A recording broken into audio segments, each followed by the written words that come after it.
Assalamualaikum warahmatullahi wabarakatuh. Perkenalkan, nama saya Ripan Fadli Firdaus, mahasiswa semester 2 Fakultas Ilmu Kesehatan Masyarakat Universitas Ibnu Khaldun Bogor.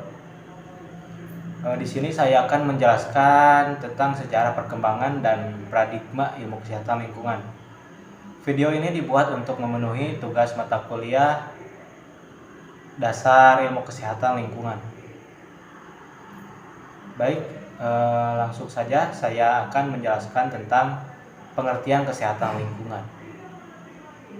Kesehatan lingkungan adalah suatu ilmu dan seni dalam mencapai keseimbangan antara lingkungan dan manusia. Ilmu dan juga seni dalam pengelolaan lingkungan sehingga dapat tercapai kondisi yang bersih, sehat, nyaman, dan aman, serta terhindar dari gangguan berbagai macam penyakit.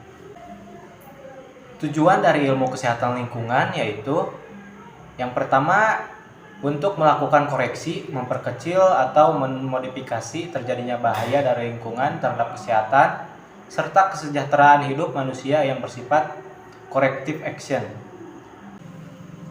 Yang kedua, untuk pencegahan.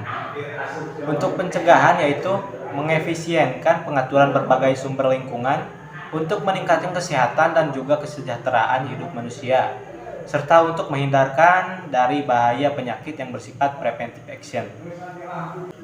Selanjutnya, saya akan menjelaskan tentang sejarah perkembangan kesehatan lingkungan di Indonesia.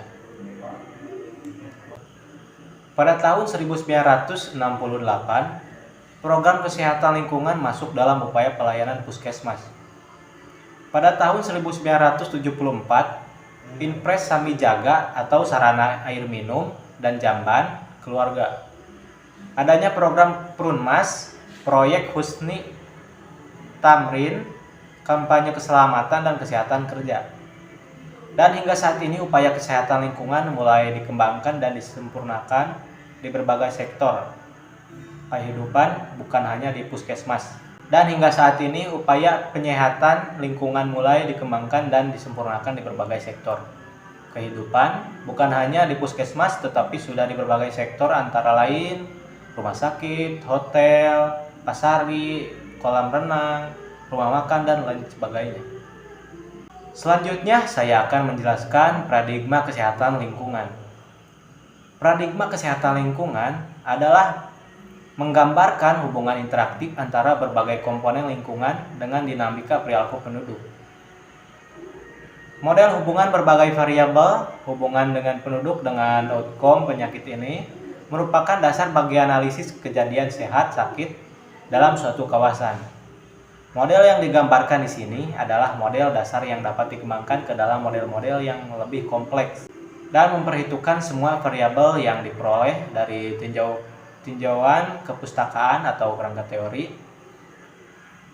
Untuk menggambarkan model terlebih dahulu perlu dikemukakan definisi atau batasan apa itu kesehatan lingkungan, ilmu kesehatan lingkungan, mempelajari berbagai masalah kesehatan sebagai akibat dari hubungan interaktif antara berbagai bahan, kekuatan, kehidupan zat yang memiliki potensi penyebab sakit yang timbul akibat adanya perubahan-perubahan lingkungan dengan masyarakat, serta menerapkan upaya pencegahan gangguan kesehatan yang ditimbulkannya. Berbagai bahan, kekuatan, zat ataupun komponen kehidupan yang memiliki potensi penyebab sakit selalu dalam keadaan berubah dari waktu ke waktu, serta dari tempat satu ke tempat lainnya, akibat adanya sumber-sumber perubahan yang secara aktif selalu menimbulkan perubahan.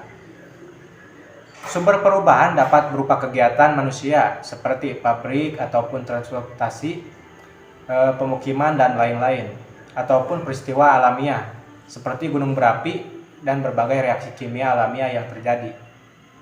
Jadi dengan mempelajari paradigma epidemiologi kesehatan lingkungan, maka dapat digambarkan hubungan interaktif antara komponen lingkungan yang mempunyai potensi bahaya kesehatan pada makhluk hidup dan dinamika perilaku penduduk.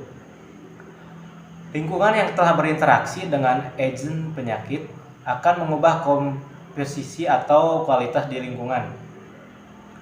Perlu dipelajari dinamika atau kinetika perjalanan suatu bahan toksik dan atau faktor penyebab penyakit seperti fisik, kimia, mikroba yang menumpang atau berada dalam vesil atau kendaraan transmisi hingga kontak dengan manusia atau penduduk. Kualitas lingkungan mempunyai parameter standar yang telah ditetapkan berdasarkan surat keputusan. Seseorang tidak akan menjadi sakit bila kualitas lingkungan tidak melampaui standar yang telah ditetapkan. Pengaruh atau dampak kesehatan tidak saja hanya dipengaruhi oleh perubahan kualitas lingkungan, tetapi juga dipengaruhi oleh faktor manusianya, seperti kecukupan gizi, perilaku, pengetahuan, pendidikan, dan sebagainya. Baik, untuk penjelasan materi pada video kali ini sudah selesai. Semoga materi ini dapat bermanfaat untuk kita semuanya. Mohon maaf apabila ada kesalahan dan kekurangan. Wassalamualaikum warahmatullahi wabarakatuh.